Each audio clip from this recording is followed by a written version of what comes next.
As the local business community continues to grow here in Plymouth, we at PCN like to showcase some of the entrepreneurs that chose our towns to get their businesses off the ground. We recently met up with a young lady who took a chance on opening up an upscale coffee shop just off of Long Pond Road.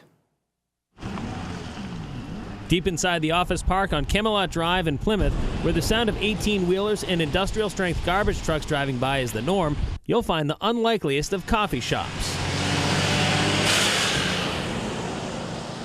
In this area, one might expect to find a diner-type setting. You know, a greasy spoon with someone named Alice serving up short stacks and Joe, and a guy named Mel in the back shouting out orders. But not here. That's what this place used to be. But new owner Amanda Roy decided to move things in a different direction when she took over this location only a half a year ago. The Board of Health actually kept telling me to come here and check out this space. It was Fat Mike's Diner before, and he was retiring. And I had a coffee shop in the lobby of the Registry of Motor Vehicles in Plymouth for a little over 4 years, and I was looking for a new spot. And the Board of Health kept pushing me into this spot, and I couldn't wrap my head around changing it to make it mine. And I am so thrilled that I did. Do you have a coffee card? Yeah. Perfect.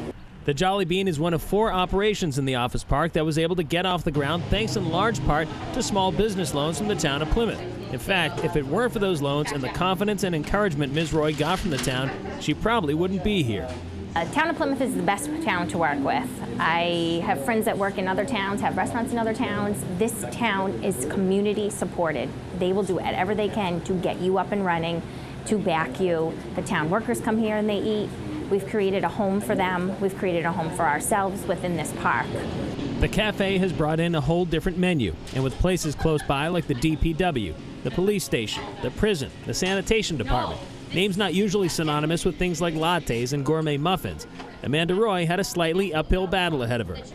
This was a restaurant for 30 years. The last owner was here for 12. I am serving a completely different menu than he was. He had a great following, so when people come in looking for him, they almost skeptical about trying mine, and when they do, they're good. We stopped in during what was supposed to be a slow time, and we still had to break up this interview so Amanda could tend to customers. An encouraging sign for this upstart. I started this with me working primarily on the schedule. I have expanded so much that I need to hire from my position to put myself into another role. This is growing, and that's not a bad problem to have. At the Jolly Bean Cafe in Plymouth, I'm Brian Sullivan, PACTV Community News.